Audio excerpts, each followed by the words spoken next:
Olá, seja muito bem-vindo e muito bem-vinda. Eu sou a Luciana Silveira e esse é mais um episódio do GRC Fora da Caixa. Para falar com a gente hoje, trouxe Rodrigo Trevisan para falar sobre a visão do CEO para esse universo de governança corporativa, gestão de riscos e compliance. Bora com a gente aprender um pouquinho. Muito obrigada pelo convite. Por aceitar nosso convite. Obrigada por estar aqui com a gente e compartilhar a tua experiência. Vamos começar com quem é você. Conta para o pessoal quem é o Rodrigo. Primeiro, obrigado pelo convite por estar aqui hoje, né? É sempre bom poder dividir as coisas. Quem é o Rodrigo? É difícil falar da gente mesmo, né? Sou pai de 3 meninas, uma de 15, uma de 10 e uma de 2 anos, né? E sou um profissional de mais de 20 anos de experiência. Fica pesado isso depois de um tempo, né? A gente vai trabalhando e não percebe a quantidade de anos que a gente vai colocando na nossa história, né? Formado em turismo, que é raro também, né? Me formei em turismo, depois mudei várias vezes de área, fui mudando de área ao longo da minha carreira. Então, trabalhei na área de marketing durante muito tempo, depois comecei na área de precificação, depois para a área de marketing, depois fui trabalhar com projetos, né? Transformação digital, e até chegar nas posições que eu estou hoje, né? Sempre na minha vida no ramo de transporte, mobilidade. Trabalhei numa empresa que nem existe mais, que chama VASP, né? Você riu porque você lembra, né? Depois trabalhei na TAM, participei da fusão da Latam, né? Fui morar no Chile 2 anos, durante a fusão, cuidando de projetos. Depois fui para a Colômbia, trabalhei na Avianca e estou no grupo JCA já fazem 8 anos, né? Vim para um projeto de montar toda a estrutura de digital do grupo e a parte de marketing, e deu tão certo que isso virou um intraempreendedorismo e a gente montou 5 empresas dentro do grupo, né? Então, eu cuido dessas empresas hoje dentro do grupo, então são startups dentro de um grupo grande. E isso é um pouquinho bem passando sobre quem é o Rodrigo. Muito bom. Eu lembro a primeira vez que você me contou que você era formado em turismo, meu queixo caiu, assim, porque a gente tem talvez uma percepção de que as pessoas que ocupam essa cadeira de CEO vêm de uma formação específica e que percorreram um caminho específico, muitas das vezes vindo de uma área comercial e vindo de uma área do negócio. Como que você acha que essa sua jornada em diferentes áreas te preparou para estar nessa cadeira de CEO? Essa é uma boa pergunta, acho que eu nunca pensei nisso. Que eu acho que eu tenho uma sobrinha que acabou de passar pelo processo de escolher uma carreira, né? Que a gente escolhe aos 17, vamos combinar, que você né? tem muito pouco elemento para... Eu fico imaginando, eu tava conversando com a minha filha mais velha, tem 15, né? Então ela tá no primeiro ano ainda, mas já está no processo de saber o que as pessoas perguntarem para ela e ela, o que eu quero fazer? E é muito difícil, ainda mais hoje, né? Com tudo que está acontecendo, com inteligência artificial, que as profissões estão mudando muito, eu fico pensando o quão difícil é para escolher hoje essa posição. E eu lá atrás, eu como todo mundo, também tinha essa mesma dúvida, né? Eu entrei no cursinho pensando em fazer direito. Né? Pô, tá vendo? Ainda bem que não foi. Não, mas aí Pelo menos um se salvou. Então, na primeira aula do cursinho, o professor perguntou, quem vai fazer direito aqui? 70% da classe levantou a mão. E aí na minha cabeça eu falei assim, já tá complicado aqui, imagina daqui a 15 anos, né? E aí comecei a olhar, e aí eu fui escolher aquilo que eu gostava de fazer, né? E eu falei, putz, e fui procurar, a primeira cabeça foi essa, de viajar, né? E trabalhar com essas coisas de... E era um momento que turismo tinha muito pouca opção. Só tinha 3 faculdades que tinham turismo. E aí eu resolvi ir, e foi muito legal, porque foi uma formação que me deu muito elemento de diferentes matérias para poder começar a construir. E eu acho que a minha construção de carreira, ela foi muito do momento. Então, assim, dali eu fui fazer um estágio na VASP, na área de reservas. Aí dali o pessoal me chamou para ir trabalhar na companhia aérea, na TAM, na outra companhia aérea. E ali eu fui vendo o que eu gostava de fazer, fui procurar uma formação em marketing e fui moldando a minha carreira as coisas que eu achava que eram interessantes do ponto de vista do que estava acontecendo no mundo, né? Depois eu fui mudando para a área de tecnologia, aprendendo mais com isso, e fui mudando minha formação ao longo do tempo, né? Essa moda agora do Long Life Learning, né? Eu acho que eu já tinha isso na minha cabeça, que aquela formação de turismo, ela era uma inicial, e eu fui cada vez mais fazendo jus a me preparar para os desafios novos, né? Então, e fui fazendo pós-graduação. Foi o jeito acho que a gente perde muito se a gente não vai estudando e conhecendo coisas novas, né? Conhecendo sobre temas que são novos. Então, assim, quando eu comecei a estudar, nada se falava de ESG, né? Então, sobre... E quando eu fui fazer minha pós de ESG, eu falei, pô, por que eu preciso fazer isso? Porque eu acho que realmente isso vai me ajudar nas tomadas de decisões e onde eu posso crescer como profissional e onde está... Então, a minha formação ela foi ao longo do caminho, né? Não foi uma coisa que eu mirei e falei, olha, eu quero chegar ali. Eu fui vendo aonde eu precisava me adaptar, Minha última formação foi em finanças, porque no final eu olhei e falei assim, olha, qual que é hoje a debilidade que eu tenho como profissional? Esse é um campo que eu não usei muito na minha vida, mas é importante para minha posição hoje dirigindo uma empresa. Então eu fui fazer finanças. Então eu acho que na minha carreira não tem uma regra, eu acho que é olhar o que está acontecendo, ver o que eu gosto de fazer também e tomar essas decisões. Nessas capacitações, você comentou, foi fazer um dos cursos, foi em ESG. Acho que pensando o G do ESG é o mesmo G do GRC, né? É a governança corporativa como um guarda-chuva que vai trazer diversos assuntos e diversas ferramentas para uma boa gestão de uma empresa, uma boa gestão dos riscos que estão presentes no ambiente corporativo e naquele negócio. O que te impulsionou ali? Vejo essa necessidade ou esses fatores são fatores que preciso trazer um olhar específico para algo do universo de GRC. Riscos e compliance também estava no teu radar, por exemplo? Isso é interessante, né? Porque eu acho que eu entrei na Latam, que era TAM na época, eu acho que tinha 1.000 funcionários, era muito pequenininha, né? E eu participei de todo o crescimento da Latam. Inclusive para ir para IPO e para fazer todas as coisas que precisaram de SOX, tudo isso. Então estava muito próximo do que estava acontecendo e mais do que a necessidade do que estava pedindo a regulação, eu vi o quanto isso também era benéfico para a própria companhia. Então, esta mentalidade de ver o que era governança, de colocar procedimentos, processos, tudo isso, eu acho que, apesar de eu ser muito novo profissionalmente, como eu estava muito próximo da gestão, eu fui vendo o quanto isso ajudava e facilitava a gestão da companhia como um todo. Então, meio que entrou dentro de mim isso, né? Consegue dar um exemplo? Na tua visão ali, tudo bem que ainda não era cadeira de CEO, mas o que você já viu de exemplo de benefício? Eu acho que, por exemplo, toda a parte de governança na TAM, a gente tinha lá o conselho, né? Então, todo o processo de governança estruturado, toda a parte de organograma definido, os processos de autorização, tudo isso facilitava do ponto de vista de ter clareza das coisas, mas do ponto de vista dos colaboradores era pior, né? Porque você fala assim, tem que passar isso pelo comitê de pessoas, mas eu sempre tive essa visão mais da empresa do que do próprio colaborador. Então, eu via que esta governança, ter essa amplitude, dava para a gente uma celeridade em vez de burocratizar.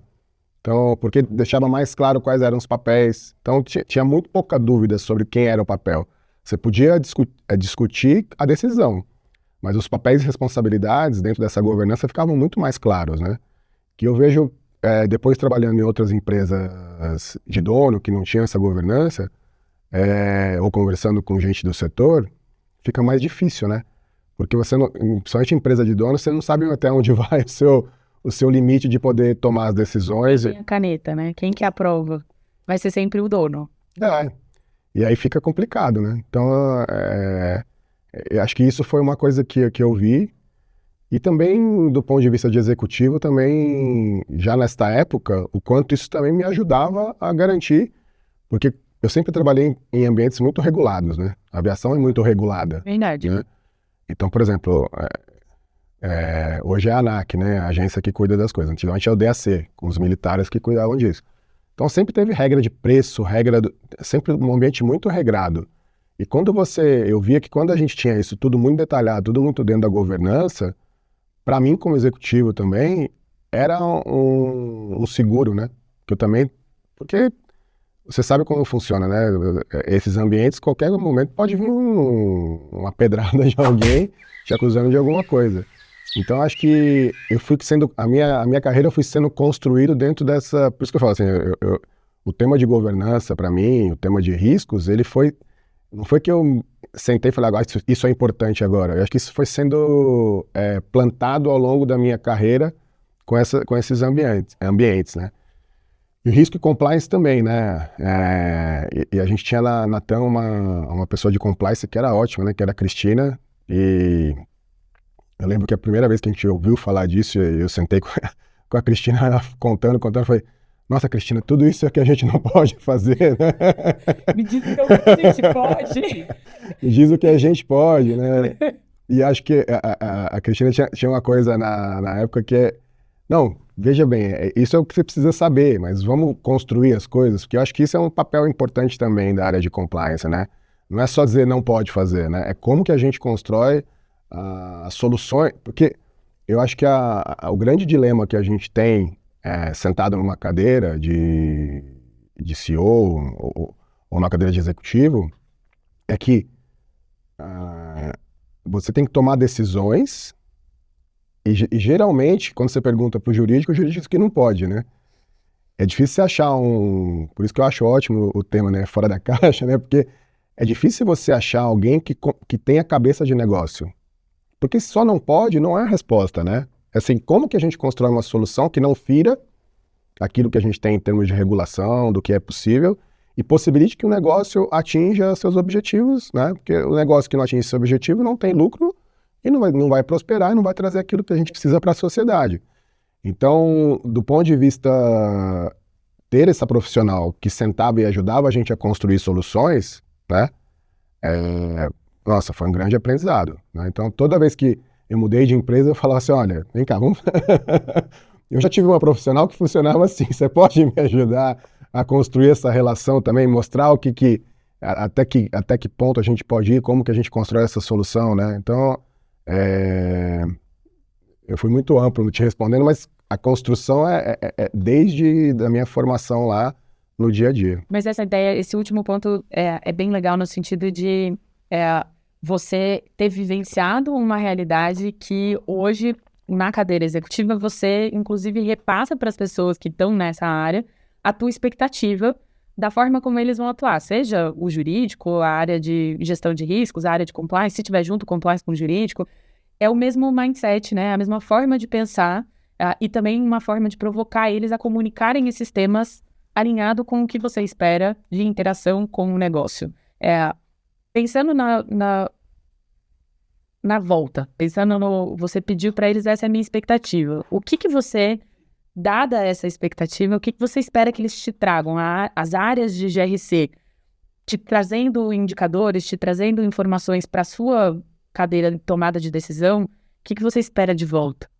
Essa sua pergunta é muito boa porque, assim, eu acho que o papel meu como executivo é quase que mediador entre essas áreas, né? Entre o time que está precisando das coisas e, do mesmo jeito que eu falei, eu quero que tenha uma área jurídica ou de compliance que me ajude como negócio, o meu time também executivo precisa entender que o compliance jurídico traz é um instrumento de defesa, né?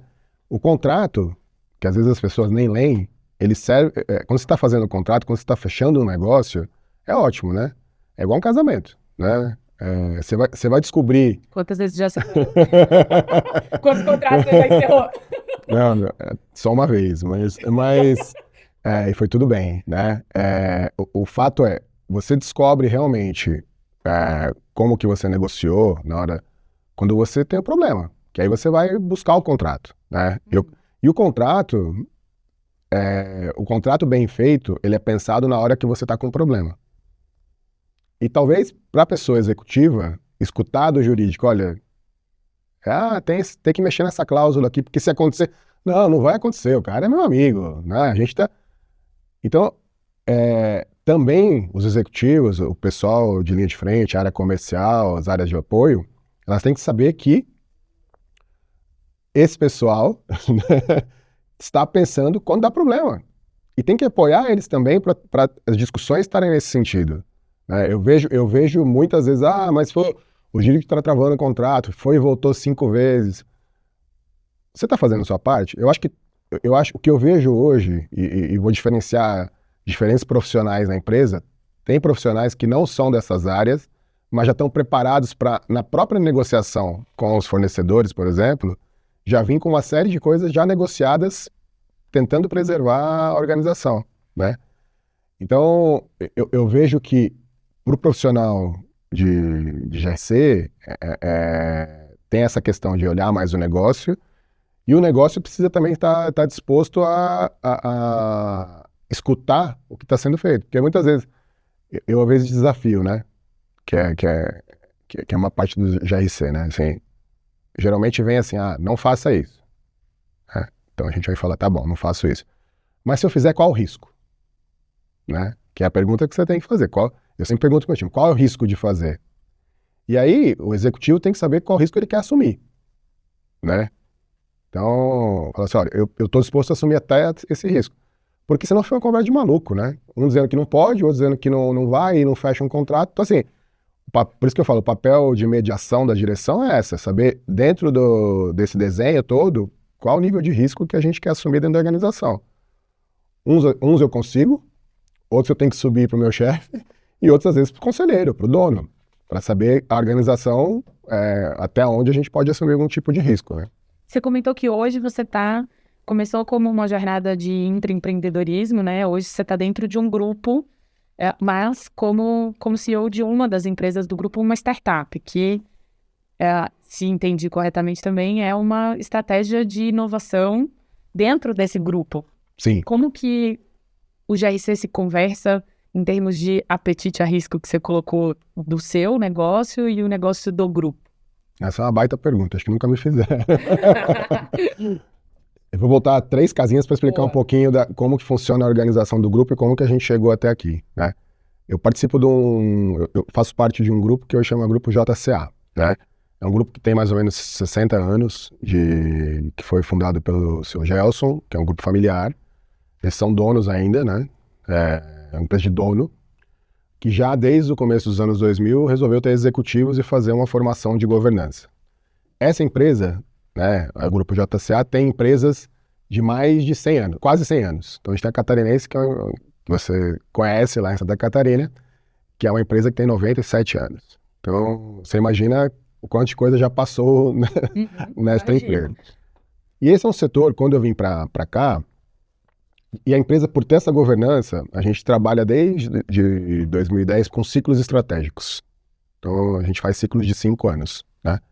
Então, hoje eu sou responsável pela unidade digital, né, do grupo, que eu vou contar, e sou responsável também pelo planejamento estratégico, que é, a cada 5 anos, sentar e olhar como grupo o que a gente precisa fazer para a perenidade do negócio, né? Então, por isso que eu fico tão pensando nisso a longo prazo. Em 2016, a gente olhou e falou assim, olha, este mercado de mobilidade rodoviária, ele é um mercado que chegou a ter certo limite, e como já tem a Uber, o iFood, em algum momento alguém vai vir disruptar esse negócio. E a gente falou, olha, o que a gente pode fazer? E a gente abriu frente de trabalho. Uma frente foi abrir uma empresa para fazer investimentos em outras empresas. Então, Venture Capital para poder colocar empresas que têm a ver com o nosso core, e a gente tem alguns investimentos nessas empresas, onde a gente não tem, a gente tem só uma participação, a gente não tem controle. Então é o Venture Capital, que chama 2A, que cuida dessas participações. E a gente abriu uma jornada de intraempreendedorismo, que é falar assim, eu vou fazer empresas para disruptar o meu próprio negócio, antes que alguém venha e faça isso por mim. Que é uma coisa assim, maluca, né? Que eu vou fazer uma empresa que vai. É isso mesmo. Porque se você não fizer, vai vir alguém que faça isso. E a gente começou a montar essas empresas dentro dessa parte de digital. E aí, eu acho que tem uma outra coisa que é importante contextualizar, porque o grupo tem toda a sua dinâmica de compliance, de de governança, de riscos, né? E a gente foi montar outras empresas. A primeira coisa que a gente fez para montar essas empresas foi falar assim, e a gente tentou começar a montar dentro do grupo mesmo, né? Inclusive fisicamente. Tá. Não foi bem. Porque tem um negócio que é o anticorpo corporativo. Cara, isso sempre foi feito assim, por que que a gente está fazendo? Eu adorei essa expressão, o anticorporativo. Ele vai atacando o negócio. O que é diferente. O que é diferente. Então você imagina assim, a gente começou a montar uma área baseada em digitalização, em marketing, um tipo de profissional mais jovem, é um cara que vinha trabalhar com camisa de banda, com cabelo diferente. Então até a questão da diversidade nesse momento era... Então a gente em algum momento falou assim, olha, não está funcionando, a gente precisa sair. E a gente foi fisicamente para fora, né? Mas o que a gente... E aí tem uma combinação nessa história com o meu chefe, né, que é o CEO do grupo, que eu conversei com ele e falei assim, olha, a gente vai para fora, a gente vai fazer os processos... O que acontecia muitas vezes? Eu precisava ter velocidade para startup. E o meu processo de contratação dentro do grupo é um processo de contratação formal. De grupo grande, né?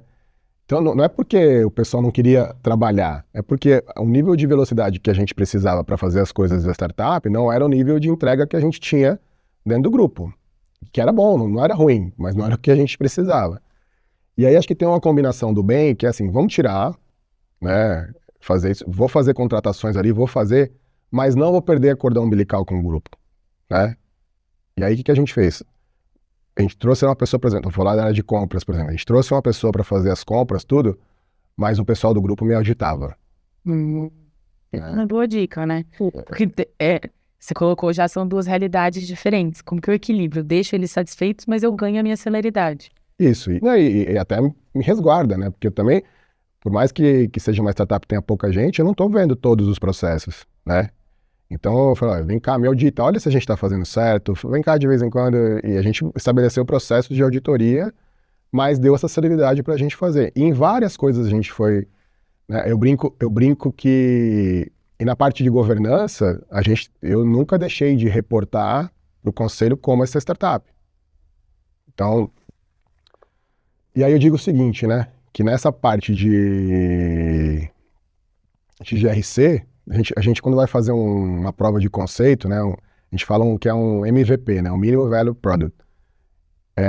Para essa questão de governança, eu acho que também tem que ter a mínima governança possível, né? Que é você poder montar o que eu consigo entregar de governança para aquela fase da startup. Porque tem coisas que se eu engessar demais, a startup não vai andar. Porque a beleza dela é essa celeridade, essa tomada de decisão rápida. E aí, eu acho que essa é a beleza que a gente conseguiu fazer. A gente conseguiu dar essa celeridade, conseguiu manter para esse momento o mínimo de governança, estabeleceu isso, deixou acontecer, porque startup no nível hard, né, quando está começando, não tem processo. Você não consegue fazer processo. Porque você precisa entregar a escala, você precisa crescer. E aí eu acho que a beleza à medida que você vai escalando, o seu mínimo de governança tem que ir subindo junto. Porque aí que eu acho que é o risco de você se perder, né? Então, o que a gente foi fazendo? Eu sempre tive esse controle trimestral com o conselho da governança das reuniões de conselho. E aí a gente foi estabelecendo as nossas governanças internas, né? Então, e hoje eu te digo que nas empresas digitais, nas startups, a gente tem o mesmo nível de governança que a gente tem no restante do grupo, né?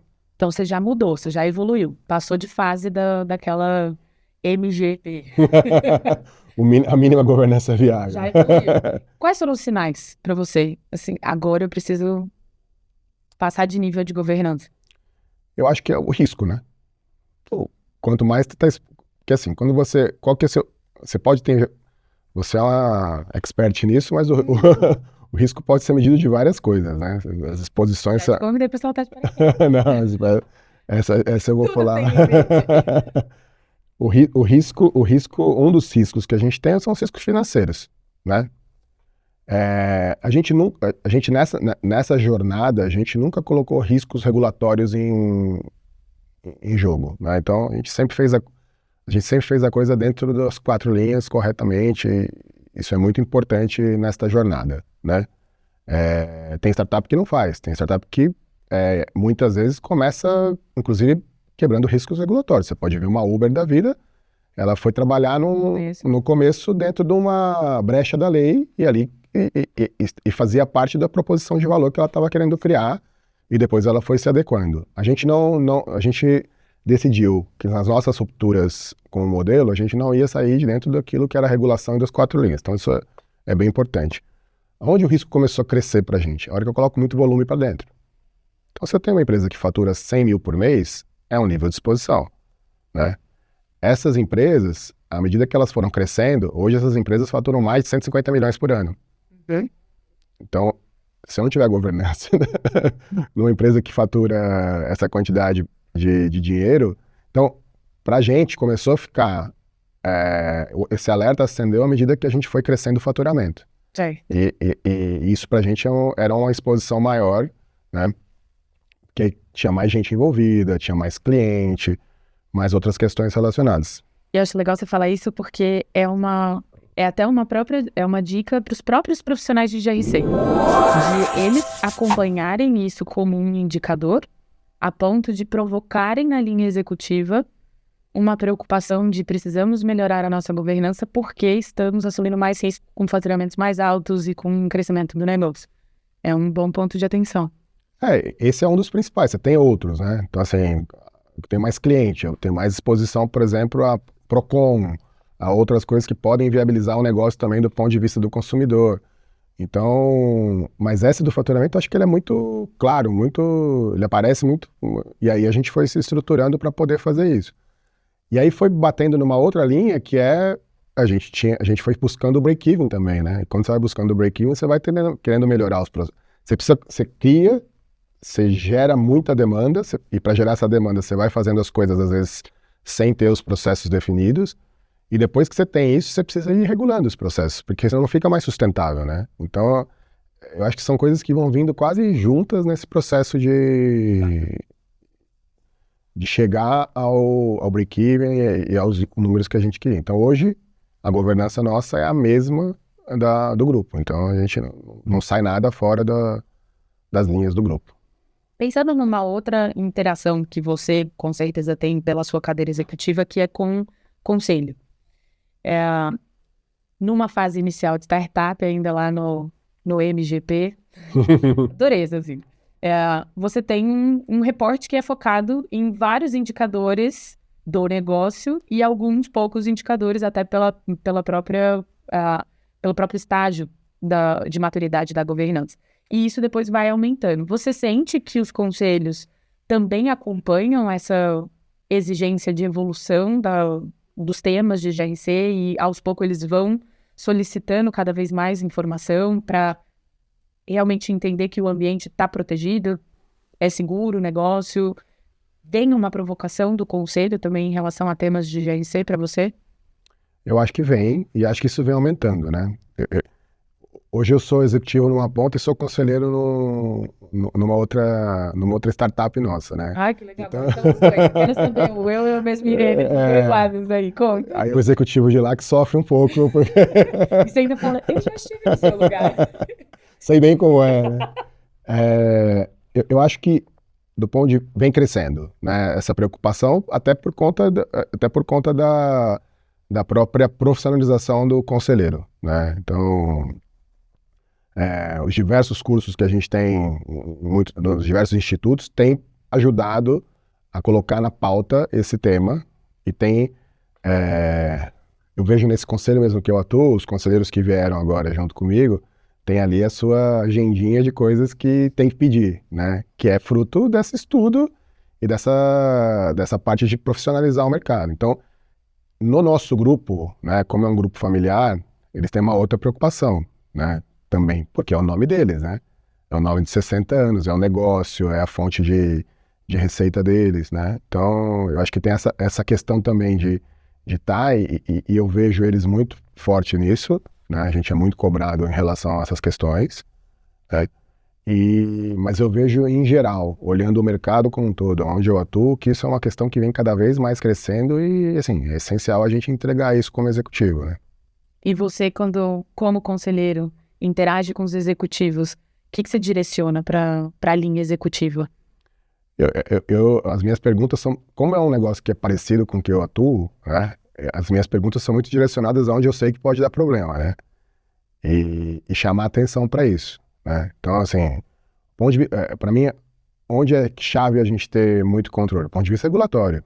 Porque o meu grupo, sem estar devidamente calçado com as proteções na parte regulatória, pode perder a linha que ele opera, né? É uma atividade concedida pelo governo para ser. Então, para mim ali é muito claro que assim, a gente está dentro dos parâmetros que tem que entender, os contratos, toda a questão. Então, assim, isso a gente pega pesado e a gente tem um olhar muito claro sobre isso e garantir que isso ocorra da melhor maneira possível, né? Também imagino que quando a gente chega no nível já de reporte para conselho, é a pitch do elevador, né? Você tem 5 minutos, talvez, para colocar quais são os riscos regulatórios. E advogado, 5 minutos para falar sobre todos os riscos regulatórios, a gente vai sofrer um pouquinho para colocar todo aquele histórico num slide, talvez, né? O que você dá de dica para, de repente, os profissionais de GRC, pensando já num estágio de reporte para conselho, do que você faz e do que você, como conselheiro, pede, também em termos de formas de levar as informações? Eu nem sei se é uma boa prática, mas eu vou falar o que eu acho que funciona. Meu chefe tem uma frase que eu acho que é ótima. Reunião de conselho não pode ter surpresa, né? Então, assim, e a reunião do conselho acontece antes da reunião do conselho. Você tem que se preparar e preparar os executivos para esta reunião. Então, a reunião do conselho, ela é só o fechamento para a gente colocar. Então, o material tem que estar preparado antes, a gente tem que ter as discussões antes, mandar para os conselheiros para eles terem a reunião do conselho é basicamente um lugar para tirar as dúvidas restantes e validar que a gente está dentro dos compromissos que a gente estabeleceu. Então, tem um trabalho de pré-conselho, né, que para mim é o fundamental. Então, a minha apresentação, vou usar o meu exemplo, a minha apresentação de conselho dos resultados tem 5 slides. Mas o meu backup tem 200 slides. Porque se o conselheiro tiver alguma dúvida, ele está lá. Eu não vou passar na reunião do conselho, eu não vou trazer ela na reunião do conselho, mas a gente chama até de book, né? É um book com tudo que está lá, inclusive os cuidados, os warnings que a gente tem que dar sobre algumas lupas, né? Que a gente quer entrar. Se é um... E a gente trabalha muito com os comitês antes, né? Comitê regulatório, comitê de mercado. Então, essas discussões, reuniões de trabalho, têm que ser levadas para o comitê. E o conselho tem que saber, entre os conselheiros, quem é o melhor dos conselheiros para estar nesses comitês, para poder ter essas conversas antes. Se você quiser levar isso tudo no conselho, você não vai conseguir, né? Uma reunião de 2 horas, 2 horas e meia, tem discussão que tem que ser prévia, tem que trazer. Então, assim, para mim, a preparação e o material que você prepara é a chave para essa sua pergunta. Muito Mas não sei se é a melhor. Não sei, algumas coisas já vou incorporar, algumas coisas eu faço e vou melhorar, porque concordo com você. A reunião de conselho não pode ter surpresa. Isso é verdade. Essa é uma frase que não dá para ter. Eu já tive. Eu já peguei conselheiro e tomei aprendizados. E espero que as pessoas também aprendam com as nossas experiências e as nossas vivências, porque é esse o propósito do GRC Fora da Caixa também. Ajudar nesse processo. Super obrigada por aceitar o convite mais uma vez, por compartilhar a tua experiência com o pessoal lá de casa. Muito convidado, muito bem-vindo para os próximos. Fica aí o convite. Muito obrigada. E se você assistiu esse episódio até o final, acompanhou a gente, fique ligado. Se inscreva no nosso canal, acompanhe nossos conteúdos, receba a notificação em primeira mão quando saírem novos episódios. GRC Fora da Caixa está aqui para inspirar os profissionais numa nova forma de pensar e comunicar os temas de GRC. Vem com a gente.